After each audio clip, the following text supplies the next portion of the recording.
High বন্ধুরা, আজকে আমি সকালে দোকানে এসে পান্তা ভাত খেয়ে ফ্রেন্ড।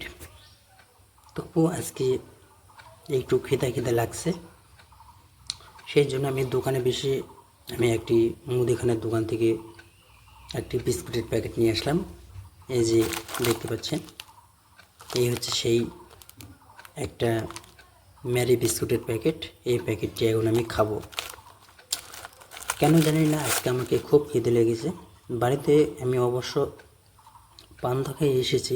পান্তা আর আলু সানা আমার বেস্ট প্রিয় খাবার। তার সত্ত্বে কেন জানি না আমাকে খুব খিদে লাগছে, সেই জন্য আমি দোকান থেকে কিনে এনেছি একটি ম্যারি বিস্কুটের প্যাকেট আর বসে থেকে খাচ্ছি।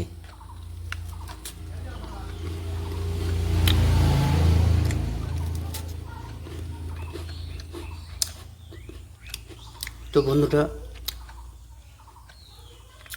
কাকে এরকম ম্যারি বিস্কুট আর এরকম ফাঁকা টাইম বসে খেতে ভালো লাগে, সেটা অবশ্যই কমেন্টে জানাবে। আমি সঙ্গে আছি প্রতাপ।